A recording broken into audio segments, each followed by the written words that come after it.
Good evening and welcome to the Bloomington League of Women Voters Candidate Forum. My name is indeed Martha Allen, and I'm a trained volunteer forum moderator from the Minneapolis League of Women Voters. It is my pleasure to be here tonight. And I want to reiterate what the President just said. We don't actually care who you vote for, but please vote. We're the League of Women Voters. We like people who vote. Tonight's forum will consist of me asking predetermined questions to the candidates. The candidates have not seen these questions before tonight.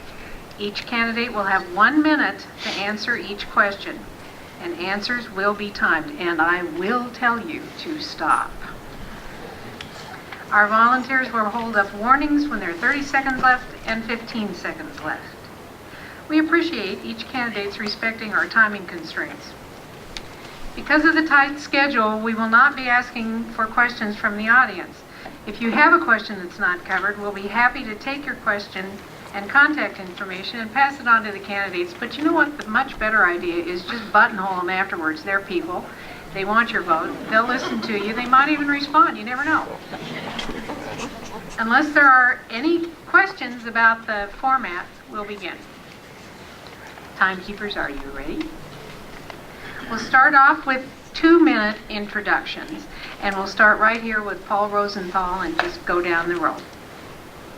Well, first, thank you to the League for putting this on. Thank you to the Girl Scouts.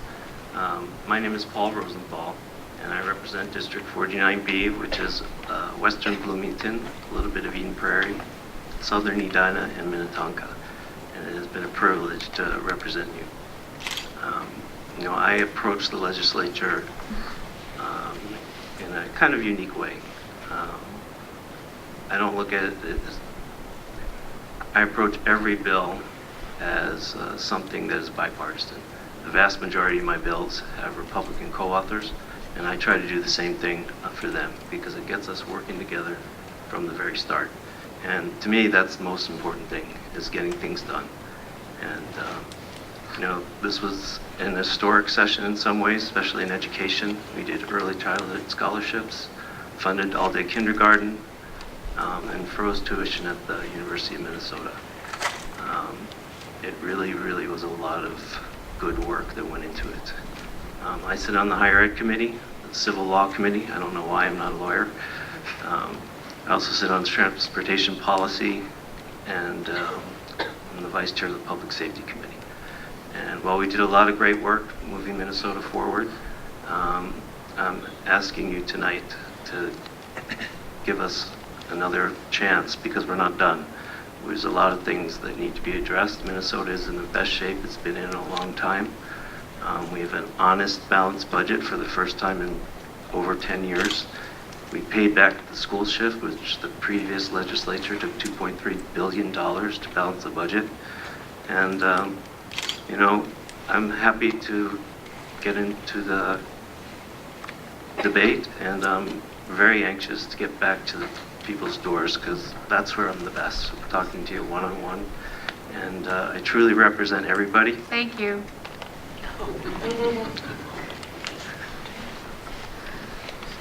Barb?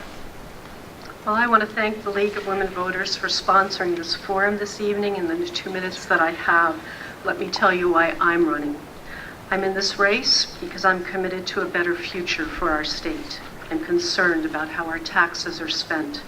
I'm concerned that our schools need to return to a focus on education. I'm concerned that our state's experiment in healthcare is not leading to greater choices or lower costs. I'm concerned that our state is growing less affordable for our veterans and for our retirees. If these are also your concerns, I want to work with you and for you to address them in St. Paul. I will vote to keep academic standards high for students and for teachers. I cannot accept that 1 in 5 of our local students requires remedial help when they enter Minnesota's public universities and colleges. I will promote real checks and balances on how our tax money is spent. We cannot afford growth in public spending at a pace 3 times the growth of our economy. We need to prioritize the real needs and stick to those priorities. I will work to help small business owners thrive and expand. I will focus on addressing the reasons our small businesses have grown increasingly reluctant to hire new workers. The biggest source of new jobs should be our local businesses, not the state and federal government. And I will push for a tax climate that enables Minnesotans to have homes, raise their families, find jobs or run businesses, and then retire right here in Minnesota. I owe nothing on this campaign to any special interest group. I'm proud that my supporters are volunteers from the Great House District, 49B, many of whom are here tonight. It's for you that I will work if I'm elected to be your representative. Thank you. Thank you. Dean Mumblow. Thank you. I'd first like to thank the Bloomington League of Women Voters for this opportunity to express why I'm running for public office. I have many reasons for running for public office. One is to improve the business climate in Minnesota. Minnesota currently has an overall ranking of 47th out of the 50 states with regard to taxes. We rank 44th in corporate tax, 47th in individual income tax, 35th in sales tax, and 33rd in property tax. In some areas, the property tax has doubled over the last decade. Now, I know that some would say that this is probably not true, but a matter of fact, I can hear it being said already that many people are stating that, like Forbes magazine and several other periodicals have stated that the business climate in Minnesota is just great. But what I would suggest is that if you want the real answer to that question, that you go to the constituents and the business owners in the community and ask them that question, and I think you'll find the answer contrary to popular opinion. If the business climate in Minnesota is so great, why is Medtronic's leaving to home base out of Ireland? You've got other companies like Advanced Auto Parts, Nash Finch, and one of the tragedies, I think, is Autobach, which is a company that manufactures prosthetics. They've been in the state of Minnesota since 1958. Now they're leaving and relocating in Salt Lake City, and they're taking 200 skilled jobs with them, and they're leaving. Also, the 3M, for the first time in Minnesota history, is having their shareholders meeting in Texas because of their frustration with the way things are going in Minnesota. Thank you. Linda Slocum. Thank you.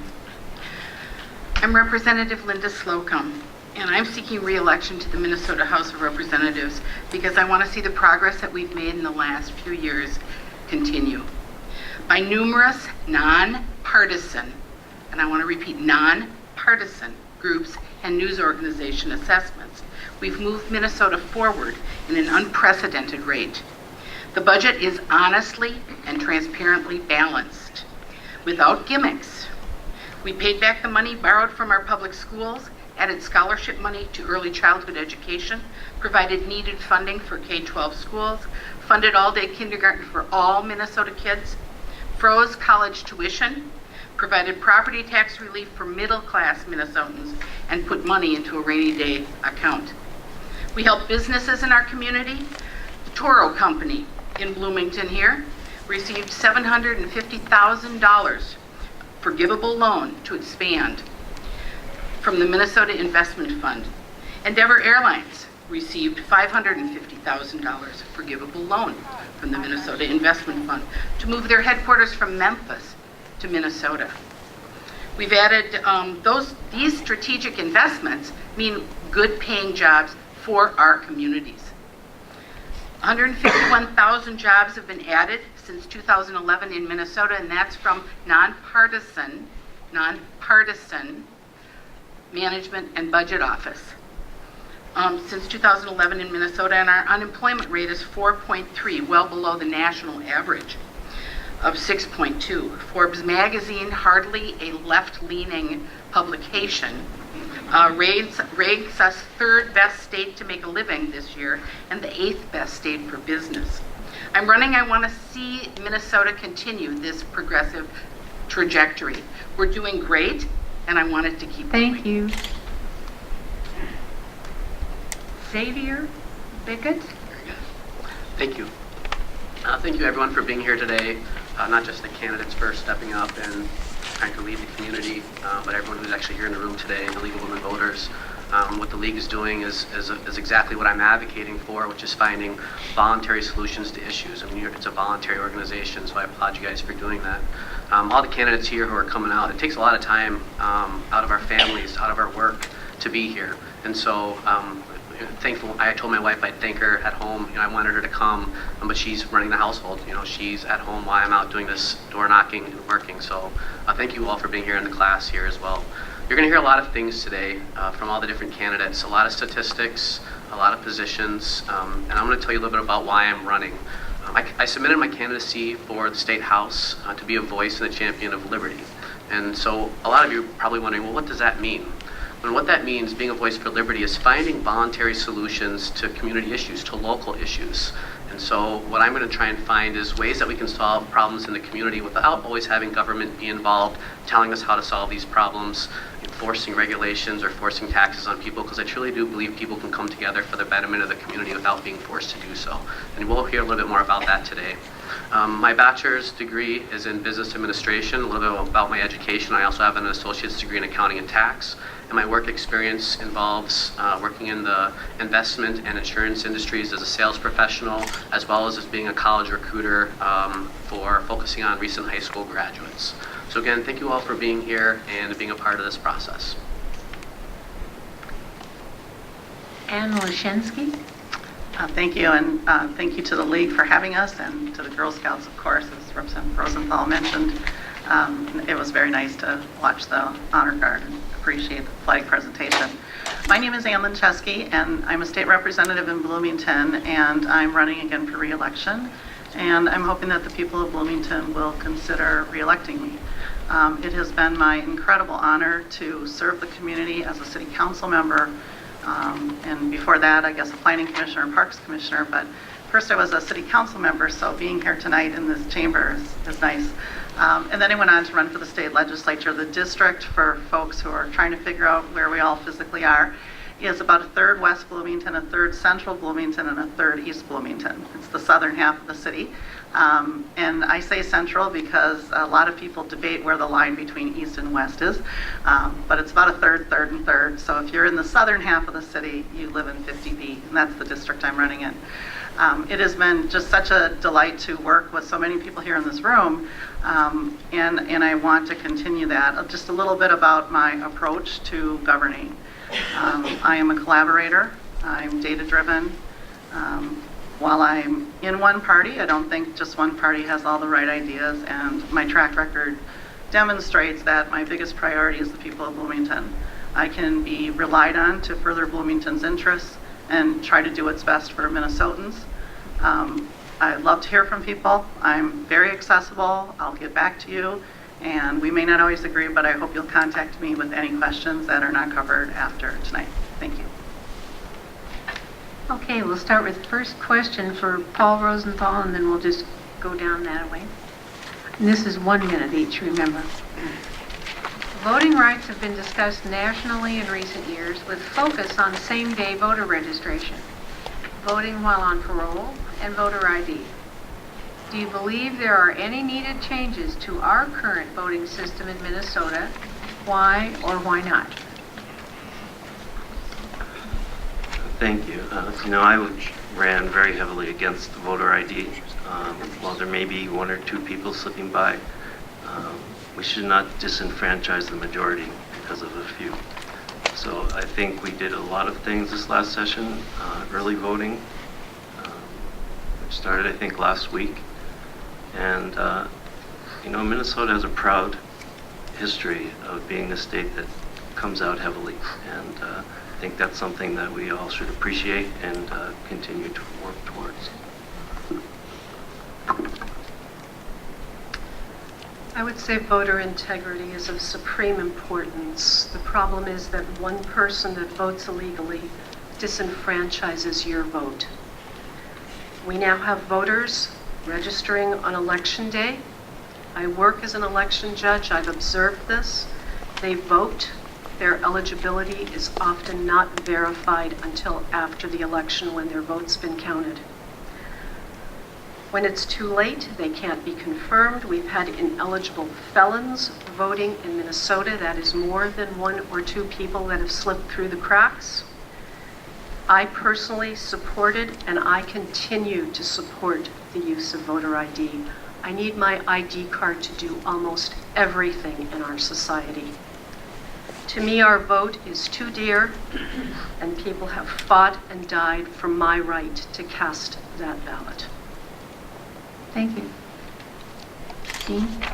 I also concur. I believe that almost in every function of our life, we have to be able to prove our identity without doubt. So my opinion is that we do need voter ID, because I do agree with Barb that one illegitimate vote cancels out someone else's. So I would be for some sort of voter ID. Thank you. Linda? Thank you. Voting rights. I opposed the voter ID amendment and vigorously, because not everybody has an ID. I think about my 93-year-old father. He doesn't have a driver's license anymore. A number of seniors don't have a picture ID. It discourages people from voting. I support same-day registration for people to be able to vote. I was discussing voter registration with my moderator today and this evening, before we started, and reminded her that she can register with a utility bill in her name at her new address. I think it's important for people to get out and vote. As far as parolees, once they've served their time, they've paid their debt to society, I think they should be able to vote again. Xavier? Thank you. For the voter ID amendment that just went through, I didn't support that. I'm not opposed to someone showing an ID to vote. I think it is important to prove who you are when you're voting. I didn't support the amendment because I wasn't a fan of how that process was being done, where they're going to have these rules created on the voter ID amendments after it was actually passed. But I am not opposed to someone showing an ID to vote. When it comes to the elderly, Linda, you talked about the elderly not having an ID, but if I remember correctly, this law was going to provide an ID for everybody. And so if someone didn't have an ID, they were going to provide an ID for them. That was part of the funding. And so I'm not exactly sure that that's going to be as much of a problem as some people think it would be. Anne? I'm a strong opponent of voter ID, and that question has been answered by Minnesotans. That was on the ballot, and in an election where overwhelmingly Minnesotans turned out, they rejected that concept. So I think that should be behind us. But people, I guess, still want to talk about it, and I will tell you, I think people should think about what the Constitution is about. We hear a lot of people talk about the Constitution at the legislature. The Constitution gives us the right to vote, not a privilege, a right. And there are no rights that are required that we must show our ID for to have that right. This is not a privilege. It's not like showing your ID to purchase something at a store or a driver's license. It is a right given to us in the Constitution, and I do oppose voter ID. This time we're going to start with Dean Mumblow, and we'll go that way, ending up with Barb. Okay. Homelessness is an ongoing issue in our state, affecting Minnesotans of all ages. What do you believe the legislature should prioritize in its efforts to combat homelessness? Explain your reasoning. Well, I think we have an obligation to those people for whatever hardship they've incurred that causes their situation. I think that we have to step up to the plate and make sure that they're taken care of. Most of the rules and regulations regarding that, I can be honest, and I'm not privy to all of them, but that's my feeling, is that if we have homeless people out there, it's our obligation. We have an obligation to make sure that they're okay and that they're housed and that they're fed and that they're taken care of, regardless of why they're in that situation. Linda? Thank you. Homelessness is an enduring issue. I taught school for a number of years in North Minneapolis, and homework's hard to get from kids when they're homeless. It's just harder for them to do, harder for them to concentrate on. Kids are very distracted. They have other things to worry about. I'm happy to say that in this last legislative session, we invested $100 million in bonds to assist with workforce housing, which is geared towards more lower-end, lower-paying jobs and housing the people in those jobs, and effectively, hopefully, addressing some of the housing issues for homeless people. Mental health issues are huge for homeless people, and we have to do a better job addressing the mental health issues in our society. Good, you stopped just in time. Xavier? Sure. So on the issue of homelessness, this was a question I got brought up last year, 2013, for the city council candidates as well. And I've had some friends and family that have been homeless. And I know there's statistics out there that talk about the homelessness rate. And I've talked to a few people. I was doing the Hennepin County Citizens Academy. Went and visited a few facilities, but some people that are homeless, some people do choose. They're choosing, not to actually live places. I've talked to them, I've met them, and it's unfortunate. But there's a lot of great charitable groups, voluntary solution groups like VEEP that's out there to help these people. I've been door knocking, and there's a lot of houses out there that are taking care of people. And as much of an issue that this is, we really need to help these nonprofit groups and these charitable groups to do this. Real quick on the last issue, we talked about voter ID, talking about needing an ID to vote because it's a constitutional right, following the Constitution. There are other issues we need to show an ID, like for practicing your Second Amendment and showing an ID to purchase a firearm. So I just want to make sure we talk about that a little bit as well. Ann?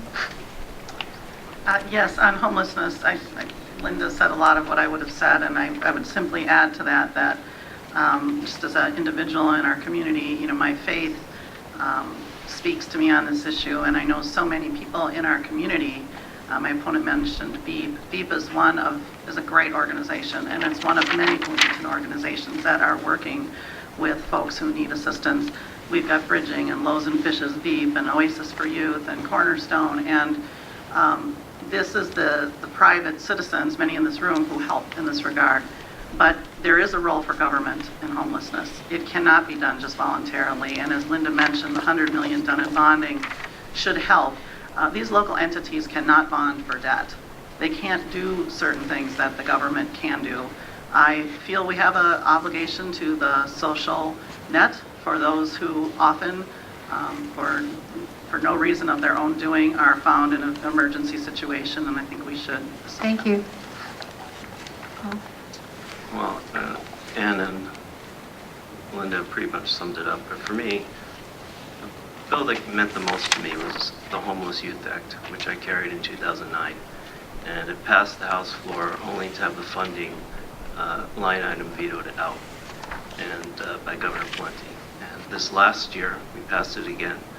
There's over 1,600 people in the suburbs, right here in Bloomington, in Edina, in Minnetonka, in Eden Prairie, that are homeless. These are kids, and it's unacceptable. We need to do better. And Oasis for Youth, Cornerstone, these are great groups, but we need to get these guys stabilized and healthy and into the workforce. I think we all want the best for Minnesotans. No one wants to see anyone face life without a roof over their head. Certainly a strong economy is the cornerstone of making sure that people are well taken care of. But then there is always a mental health issue, and it's people like that I do feel that we have to take care of those in need and be willing to provide a necessary safety net. It is unfortunate when that becomes a way of life for some people, but we have to deal with that. I think we shouldn't, however, make an assumption that government programs can always make housing more affordable. I guess I don't have any more to say on the topic other than I think we do need to look to help folks that are in need. Okay. Now we're going to start with Xavier, and then we'll go around and end with Linda. Okay? Recently, parents of young people who have been targeted for recruitment by extremist organizations have come forward asking for help in preventing this. If you were in charge of this effort, how would you proceed? Can you read it one more time? I'm sorry? Would you repeat the question one more time? Recently, parents of young people who have been targeted for recruitment by extremist organizations have come forward asking for help in preventing this. If you were in charge of this effort, how would you proceed? This has been an issue that's hit pretty locally here in Bloomington. And so there's a community center, the Al Farouk Community Center, that's here in Bloomington. It's a little bit just outside of our district, House District 50B. And you'll hear someone that talks about this a lot at the city council level. Sally Ness, who comes and talks about this, the community center. There are some youth that are getting recruited, and I think one of them was from this community center here in Bloomington. Obviously, for people and parents that have family members that are being recruited, we want to talk with them and let them know that there is support here. They don't need to go off and fight. We obviously don't want our youth and families that are coming here to escape those types of violent things being recruited to go off to war. It's obviously pretty bad. But if I was in charge, I would definitely want to be, as a legislator, reaching out to the community, reaching out to these community centers and finding out what their needs are to prevent this. I haven't heard from the community what their needs are in that regard, but it'd be something we're Thank looking you. into. Ann? Yes, thank you. I anticipate, because we have heard quite a bit about this, particularly in some areas in Minneapolis where the parents are really now reaching out. My guess is we will take a look at that at the legislature, although, it probably is going to mostly be a federal issue. But certainly the legislature has to continue to do what it needs to do for all new Minnesotans who, I should remind folks, are here legally through legal immigration. That the best way to not attract youth to do something that isn't desirable is to have better opportunities and lives that are hopeful and education that is strong. And so I think here in Bloomington we're doing a great job of that. But I think this is a new emerging issue we've just been hearing in the last few weeks from parents, and I think we'll spend some time on it. Thank you. Paul? I think there's an article in the paper today on this subject. To me, we need to reach out to these communities and make them feel included and at home. Just an example, in my son's school, they speak 27 languages at home as a first language. And we were having problems getting these parents to come into the school. So what we did was we took parents and teachers into the apartment buildings and gave help to the kids while at the same time getting to know the parents. And little by little, they started to come. And by the end of the year, they were fully involved in the school.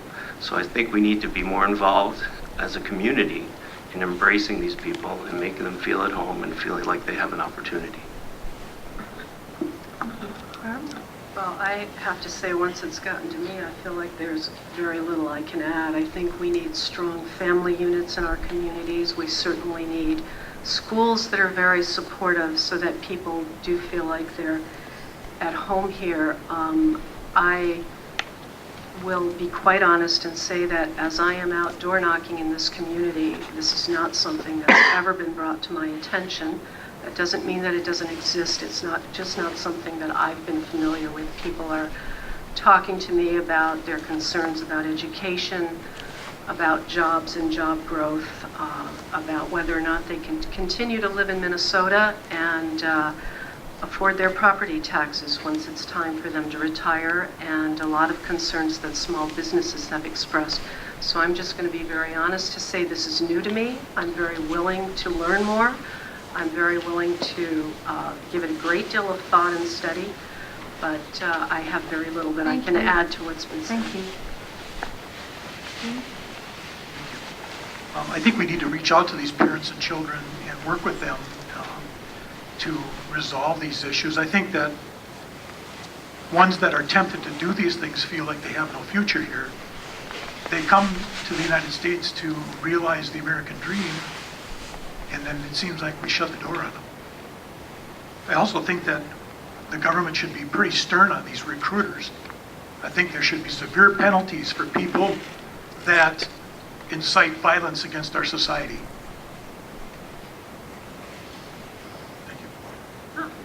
Linda? Thank you. This is indeed an emerging issue. We forget, I think, very quickly that the people that came before us were all immigrants too. My relatives were immigrants from different countries. It's hard to blend in here. It, I think, has gotten even harder over the course of time. And when you have language barriers and everything else, kids need to feel involved, valued, and affiliated. They need to feel like they belong. And when they don't, then they're prime targets for gangs, for extremist recruitment, for a variety of different bad scenarios. We need to make sure, I applaud Representative Rosenthal, his school, for getting out and pulling people into the school environment, making it safe for people to come in who don't know what's going on there. And I think we need wraparound services after the Thank you. program. Linda, thank you. So that was everybody, right? Yeah. Now we're going to start with Ann and go this way, just to mix things up, okay? In our state, we have big box stores closing and corporations moving abroad. What specifically can the legislature do to prevent closures or departures of business? How would you work to change things? Well, big box closures that's not really the government's role to either promote them or to take away from them. Really, capitalism should allow things to go out of business that should go out of business, and it's really not government's role to bring them here or take them away. So I'm probably one of the only people who will say that here. But that is the economy, and that is how the free market works. As it relates to companies that are going overseas, most of those are related to federal tax issues. One of the previous speakers mentioned Medtronic. That is not a state tax issue. State taxation had nothing to do with Medtronic. And certainly we wish Congress would begin to address the federal corporate tax. But I see I don't have any more time, but I could talk about this for a long time. You got 15 seconds. Okay, Xavier? I thought I was supposed to go around this way, but okay. Nuh-uh, we're going this way now. Oh, man. Yeah, you got to think about it, right? Yes. So there's definitely a lot that, there's actually a lot that the government can do to help these businesses stay.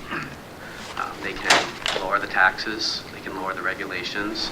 You have advanced auto parts that left, and that wasn't a federal issue. And my belief, just in being a champion for liberty in general and providing an environment for businesses to work in the free market is a good pick. Me and Ann have talked already for about 2.5 hours and had some good conversations and some mini debates, and we don't agree on everything. But there, one thing specifically with the Mall of America, if you wanted to be an advocate for the government staying out of it, we shouldn't be taking tax dollars from small private businesses in Bloomington with the fiscal disparities and then giving it to a business owner from Canada who owns the Mall of America property. And I think that's a big example of where if we really want government to stay out of it, and what government can do, it would be to let the free market actually work. And Thank you. Linda? You're tough. Well, I'm telling you, I promised. When a big box store moves out, yes, I realize we lose jobs, but I also remember when they moved in. And mom and pop businesses got shut down because of the Walmarting of America. And so I don't like it. I don't like that Medtronic moved to Ireland, their headquarters to Ireland. I don't like that. However, I do have a report that came out from businesses parentally lament about the business climate. It's just terrible. The taxes are terrible. Minnesota is actually a report this week by KPMG International, the accounting and analysis firm. The Twin Cities has a very competitive overall tax structure for business. It's ranked second for companies that do a lot of research and development. And the reason that it's such a great place for businesses and corporations is they have friendly government tax policies. Thank you. Steve? I strongly disagree. I can't tell you the people's name because banking relationships are private, but I have a customer that has a small manufacturing firm in south of the cities here that pays $72,000 in real estate taxes for this little manufacturing building. You know, it's just not about the big box coming and going. I agree that when they come, they create problems for the small business, and I'm for small business. My bank that I work for is all about funding and helping small businesses.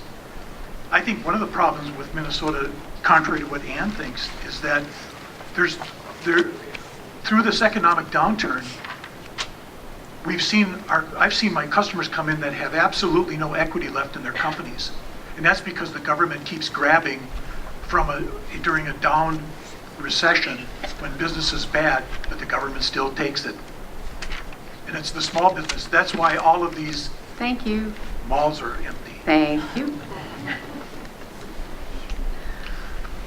Well, rather than making it more difficult to create and grow jobs, we need to make sure that our tax policy encourages a healthy economy with good-paying jobs for hardworking Minnesotans. When you increase taxes, you make it harder for businesses to create good-paying jobs. The DFL majority increased government spending by 12% last year. The economy grew at 4%. That's unsustainable, and it puts Minnesota's budget at risk for future deficits. Worse, Minnesota now ranks last in the Midwest in private sector job growth. We are fortunate that it's been the home to a number of Fortune 500 companies, but unfortunately our tax climate is becoming increasingly hostile, and more businesses are looking to relocate to states where the business climate is friendlier. We need to cut the waste spending, trim the fat, set priorities, Thank you. and get Thank Minnesota you. back Thank on you. Thank you. track. Thank you. Thank you. Just saying. Well, I agree with the big box with Ann. You know, I voted against the tax increase because I was very much against the business-to-business taxes. I stood in this very room 2 years ago and said I would not vote for a tax increase with business-to-business taxes. That being said, there's more to a climate than just taxes. There is infrastructure, there's an educated workforce, there's amenities, and that's why Minnesota does so well. That's why we're ranked in the top 10 in numerous studies for best places to work, best places to do business, and best places to raise a family. Now we'll start with Linda and move around and end with Xavier, okay? Last week, more than 400,000 people took part in the People's Climate March in New York City. As the largest demonstration about climate in U.S. history, this march has spurred other supporting events and actions. Please describe what efforts you believe are necessary in Minnesota to address the concerns about climate change. Thank you. I'm very concerned about climate change. That's bargaining with our future, and when we talk about our grandkids and our kids, that's what we're bargaining with climate change. I just went to a really interesting celebration at Best Buy. And you know, the headquarters, they haven't moved it to Ireland yet. It's over in Ridgefield on Penn. And they're not going to either. But they were celebrating because they are recycling electronics. What do you do with that old cell phone? What do you do with that old computer monitor that you don't use anymore? The waste there is monumental, and a lot of it is fairly toxic. They were celebrating. The governor was there. The CEO from Best Buy was there. It was a huge celebration. They are the biggest electronics waste recycler in the world. They put away about... Thank you. Okay. I think we need to focus on renewable energy, but I think that we have to be very cautious about how we do this and the transition that takes place to implement this issue. The coal industry is under attack right now, and from what I've read, if this transition isn't done a lot of forethought, it's going to create a lot of problems. And that problem will be is that you will not be able to afford your heat bill and your electric bill. And so I'm for change, but I think it has to be thought out, it has to be methodical, and we have to do it the right way so that it doesn't hurt the poor and middle class people. Thank you. Well, we are, excuse me, the land of 10,000 lakes, and as such, our lakes are our treasure. We all hold dear the scenic value of our parks and Minnesota's natural beauty, and I do believe we need to be environmentally conscious, and we've certainly lived our life that way.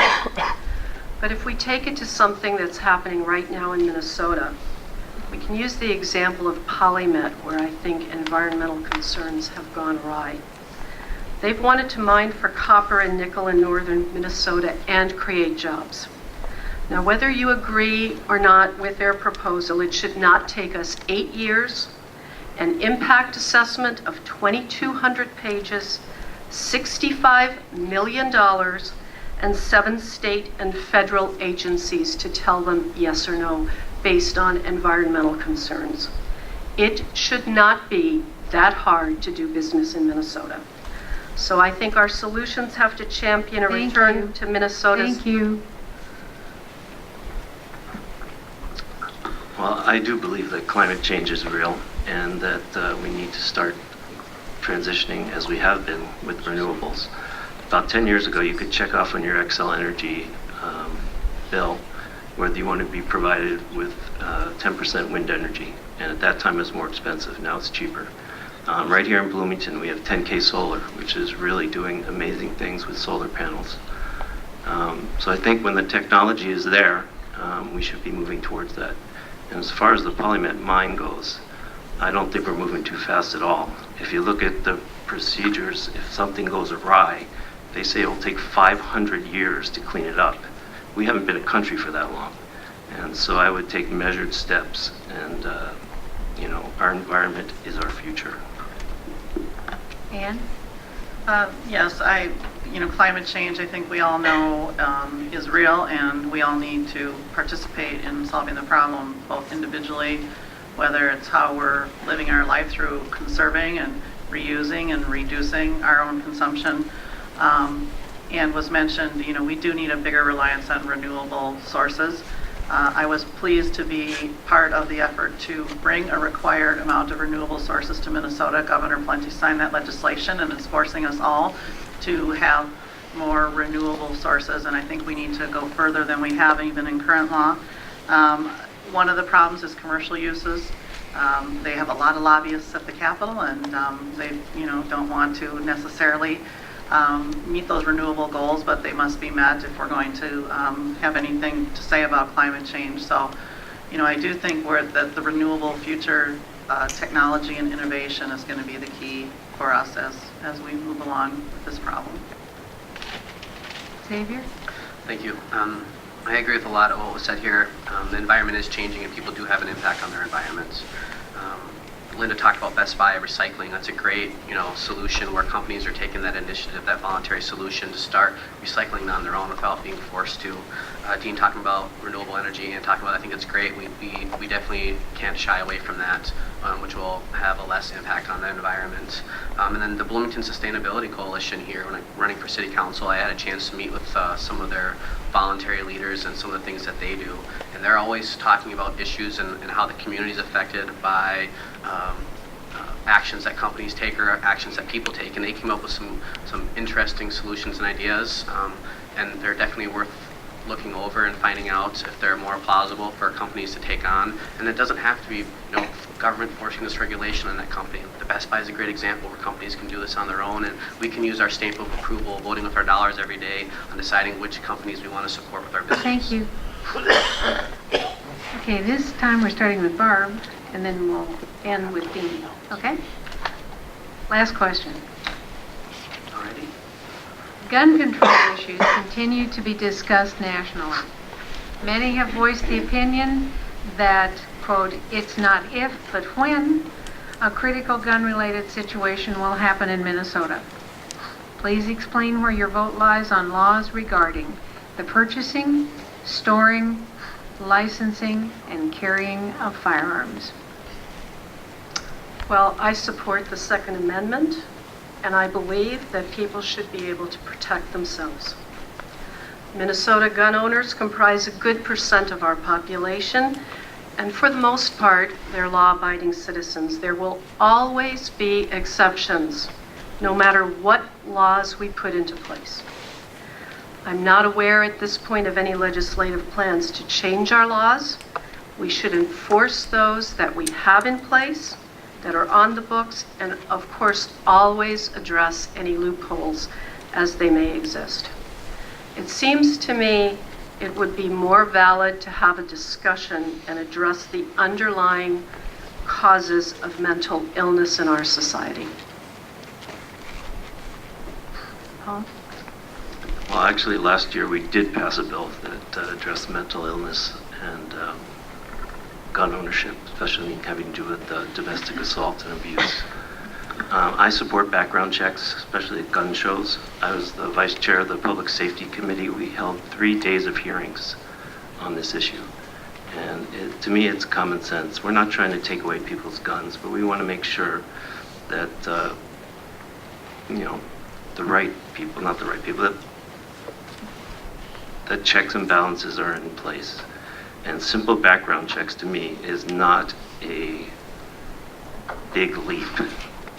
It's something that makes common sense. I think it's something that most people in this area would approve. In fact, NRA members have come up to me and told me they would be supportive of this measure. So I am in support of background checks at gun shows, and we've heard a lot of testimony on it, so thank you. Thank you. Ann? I also support background checks, and overwhelmingly Minnesotans do as well. Even the majority of people who are gun owners do as well. I think, the question said, it's only a matter of time until we have an issue here. We've had issues in Minnesota already. The high school, I'm trying to remember the name, I think it was in St. Joe in Stearns County when there was a shooting there. We've had the Accenture shooting, and every day we have victims of domestic violence who are hurt with a handgun. So I think background checks are critical. People often say they support the Second Amendment. I do too. I don't really know anybody who doesn't. It's how you interpret it. And I think, one side says it means everybody all the time, and the other side reads the law differently. But I think background checks are very reasonable. Mental health issues are of great concern, and we are seeing more and more issues, and nobody sees that going away anytime soon. Thank you. Xavier? I am a supporter of the Second Amendment, and with regards to the background checks, there's something I think we should really consider when it comes to whether you're going to be screened to be able to defend yourself with a firearm. When they start talking about mental health with people and firearms, we have to think about people that may be screened and say you can't own a firearm because you've taken Zoloft before, or you've taken an antidepressant, or if you've gone to therapy, or if you've had a visit with a doctor over spousal disagreements. I think we need to be very cautious on how we restrict this, because it's not, criminals, obviously, if you're a criminal, then you should be having a firearm and you should be in jail. But when it comes to background checks and with mental health issues, we should be very cautious on what those are going to be, and I don't think that it should be something that we should overreach on. Linda? Thank you. I was on I serve on the same committee, crime and public safety, with Paul, and when they brought the semi-automatic weapons in and laid them out on the hearing table, I got up and left. It's like, no, over the top. These are not the muskets of the people that wrote the Second Amendment. This is a whole different ballgame. I fully and completely support registration of guns. I fully and completely support background checks.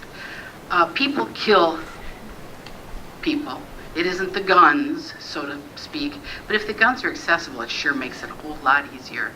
And mental health issues absolutely play into this. And hopefully we would have a system that would include mental health issues, so that gun owners who have huge mental health problems that are left untreated don't have access to guns. Thank you. Dean? I also support background checks. But I think that some of the regulations and rules in Minnesota are a little bit redundant. And I don't have enough time to tell you about what those are, but they are there. I'm a constitutionalist. And if I'm elected, I defend the Second Amendment, not change it.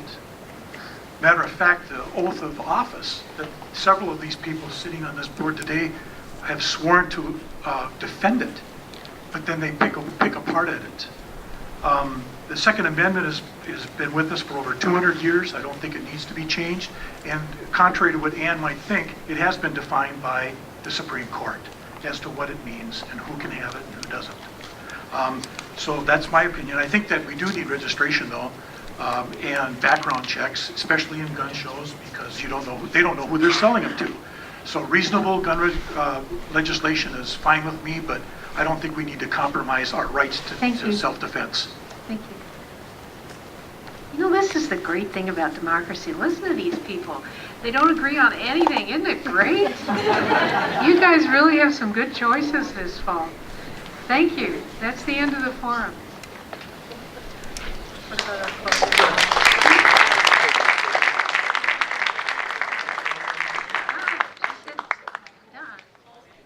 You want closing remarks? Oh, it's not on the script. Okay.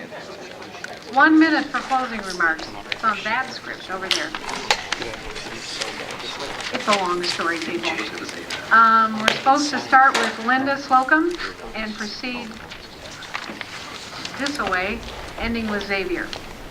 And we have a minute, Ellie. 1 minute, honey. I know it. You're a Democrat, for God's sake. I am indeed, Martha. The I Hubert am Humphrey indeed. disease, right? I want to again thank the league for doing these forums that help voters make smart choices when they go vote on November 4th. I'm running for re-election because I want to see the progress move forward. I don't want us to slide back. I don't want us to regress. I want us to move forward as we have done. I serve on the House committees that are crime and public safety, commerce, taxes, and I'm vice chair of K-12 education finance, which is virtually half the state budget. I'm a retired 8th grade teacher. I taught American history and English for 25 years. My 2 daughters are teachers. I've owned my home in Richfield for 20 years. I'm currently a member of the Chicano Latino Affairs Council, the Midwest Interstate Passenger Rail Commission, and the Advisory Committee for the Economic Status of Women. I would be honored to have your vote on November 4th. Thank you. Thank you. Dean? Well, a little brief background of myself. My wife and Margie and I live in Richfield, just off of Lyndale and 66th. We've resided there since 2008. We have 5 grown children and 1 grandchild. My first career, I was a senior patrol officer for the Sherburne County Sheriff's Office from the mid-1970s to the late 1980s. I've owned several businesses throughout my career. In the last 8 years, I've been the president and CEO and one of the shareholders of Vision Bank. I also am the holder of 2 patents. I'm very passionate about small business, and I would appreciate your support in the upcoming election so that I can try to make some changes for the business climate in Minnesota. Thank you. Barb? Well, I've watched events unfold in St. Paul over the last 2 years, and I know we can do better. Education fell victim to countless unfunded mandates. A $627 million deficit was covered by a $2.1 billion tax increase. Minnesota's economy is not responding favorably. 53% of working Minnesotans are underemployed. Over 40,000 are no longer even looking for work. In 6 of the last 7 months, projected revenues have fallen short. We'll be looking at a deficit if the Democrats maintain total control. MNsure rates are going up. Many of us are facing rising property taxes while a $90 million office building was approved by the Democrats. Republicans urged them to exercise caution and take a balanced approach to no avail. We as voters cannot allow this situation to continue I know this is not Thank what you. you stand for. Thank you. Thank you. First of all, I'm not doing this just to be, like weird. I know. Everybody deserves to have exactly the same amount of time. I know, you're right. Yes. First of all, I'd like to thank the league and the residents of House District 49B. I've had the privilege of being the co-chair of the Small Business Caucus for the last 2 years. We toured the state last year, businesses from Twin Cities to rural, and there's about 30 of us from both sides of the aisle. And we came up with ways to get rid of some unnecessary regulations and permitting, and I hope to continue with that effort. And as far as being in the legislature, it's amazing. It's truly a privilege. And while I did vote against the tax bill, I'm very happy to see that it is a honestly balanced budget, and we don't go back to the government shutdown and taking $2.3 billion from the school as a way to balance our budget, because I don't think that's honest and I don't think that's fair. Ann? Yes, thank you to the league, and thanks to everybody who's in the audience and those who will watch at home. It's been a wonderful evening. Again, I'm Ann Linchesky, and I hope you will consider electing me on November 4th for state representative. There is just so much to talk about that we didn't talk about, and the time is so short. I would love to rebut so many things I've said that that I've heard said that I don't agree with, that we need a little fact finding, but I won't use this closing comment to do that. I just would really urge you to call me if you want to talk about any issues that you didn't hear about or more about the issues that were before us tonight. It's really an honor to be a part of this forum with all of you, and I'm always around, and I pester everyone at their doorsteps, and I respond to emails, so just get a hold of me in whatever way is most comfortable for you. Thank you. Xavier? Thank you, everyone, for coming. The candidates for taking time out of their days, and families for being here and running for office. It's definitely not something that's easy to do. It takes a lot of time. I've enjoyed every minute of it, not only just today in this campaign, but also in 2013 for City Council. And I plan to continue to be a voice and champion for liberty, working towards finding common goals, voluntary solutions to state and city governance, trying to find ways to bring people together and really focus on things that we agree upon. You can visit my website, xavierbickett.com. We'll show it. I put up every video that we've ever done, whether it's League of Women Voter videos, interviews one-on-one, and other places, and you'll be able to find me there and look through my history and really find out where I stand on the issues a lot more than what we talked about today. So I appreciate it. You can give me a call as well. The number one thing I hear at the door knocking is getting people to work together, and I can't agree more. Okay, this time really it is thank you to all the candidates. And trust me, just buttonhole them. They'll answer your questions ad nauseum, I'm sure.